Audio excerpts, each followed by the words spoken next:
lingkod alang sa atong hamubo nga pagpaambit sa pulong ining kabuntagon may tungod sa paghigugmaay kamo sa gingon atong hinumduman nga sayon kana mga pulunga sultihon pero lisod buhaton labi na gid sa atong paglawig nga wala na mag-matter unsa at kidagayon sa atong pag-alagad, pagserbisyo diha sa atong Dios. May ato na may bawan unsa ang yabi na ng dayon ng katapusan.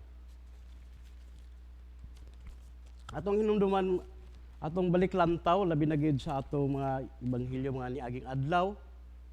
Atong hinumduman dadtong ibanghilyo na adtong adlaw nga Lunes, ingon ang sa iyang ibanghilyo nga kinsa tong magpabilin sa Hesus Kristo, dili lang kanya nagpabilin kundi sa iyang usab sa amahan nga nagpabilin.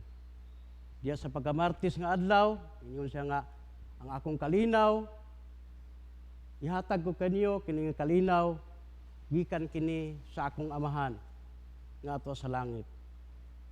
Sa adlaw po nga Miyerkules, ningon ang atong Hesus Kristo nga ako ang punuan sa paras, kamo ang mga sanga. Ang mga sanga, kita ang mga sanga, diha sa atong pagpadayon, sa atong pag-alagad, na ang mabungahon, dili ang nga bunga, kundi sa umabot mo sa atong mga anak, ilabinagid sa atong mga henerasyon. Kagahapon po mga gospel, atong pamanaminan nga, magpabilin mo kanako, yung atong Hesus Kristo, kaya ako magpabilin kaninyo.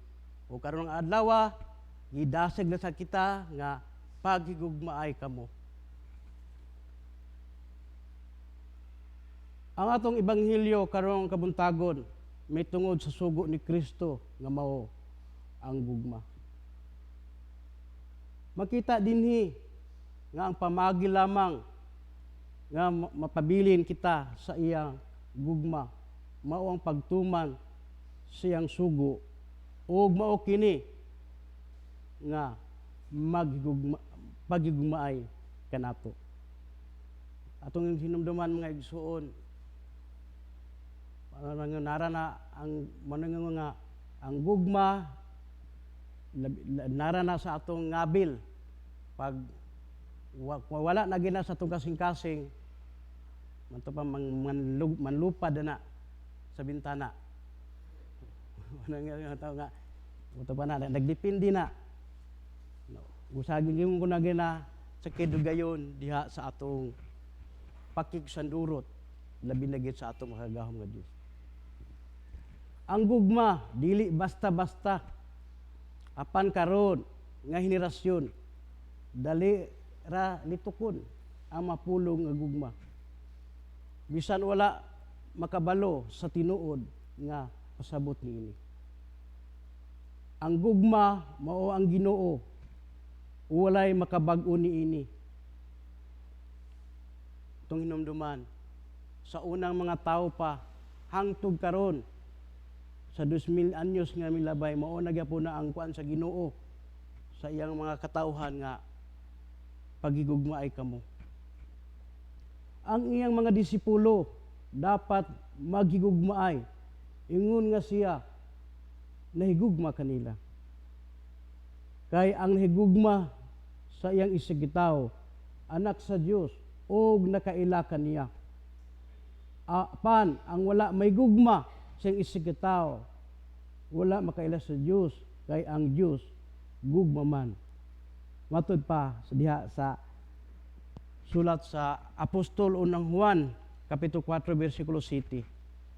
Atong inumduman mga igsuon nga dili kita mao ang unang nahigugma kundi ang amahan mo'y unang nahigugma kanato sa dihang nagpakamatay ang iyang bugtong anak aron paglukat sa atong mga sala.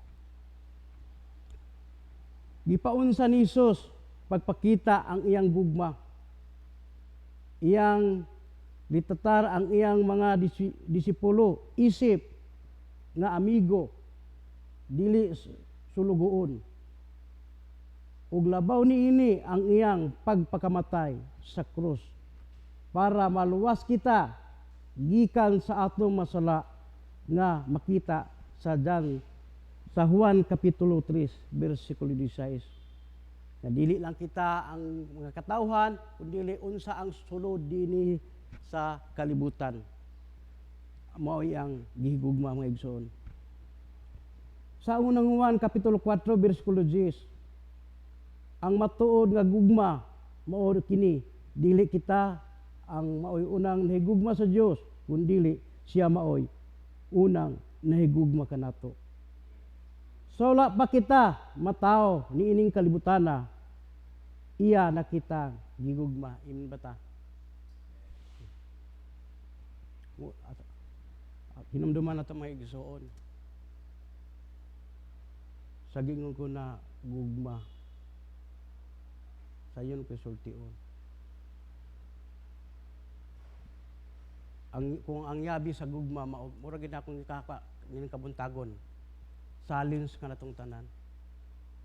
Mapari man ta, maubispo, madikon, unsa ta asa tagipay mo. Tunaan na to ang yabi mao ang kanang humility, atong obedience, atong submission diha sa atong pag-alagad sa Ginoo. Kung ang garbo nagali mo musulod, wala na magmatter. Kaya nga mangita naman tag lusot. Kaya kinmingon na dakit kami insakto kamo sayo. Wagi na ito'y mabuhat. Unin ko nga, wala na mabatay unsa takidugayon diya sa atong pagkakristohanon. Nag-20 anyos ka man, 15, unsa diya atong pagpagsikandurot diya sa Ginoo. In lastly, sa katapusan, manginaot kita o atong iampo nga ang gugma ang magpatigbabaw kanato. Dili ang kasuko o ang garbo nga anaa kanato. Kawalay laing sugo ang Ginoo apan ang paghigugmaay kamo.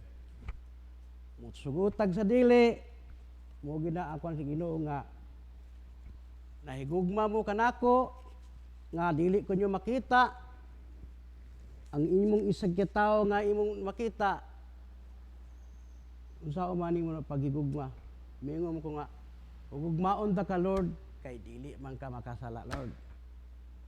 Ang akong isig ta Lord makasala wag di ko mahigugma niya. Munang gingon nga bisod kayo pagkuan nga kita tanan dili ta perpekto natay mga apan kun dili unsa atong pagsunod diha sa atong magagahom nga Dios sa matahas diha sa atong pag-alagad kaniya. Naman tay hierarchy, patriarka, arsobispo, obispo, pari ug diakono nagdepende na diha sa atong response sa atong matag-adlaw diha sa atong tawag. Pero ginako ngano atong obedience ug submission atong puy-an ang mapaubsanon kasing-kasing. Amen ba ta? Amo natong ebanghelyo ihagyo tanan sa pagpanindog.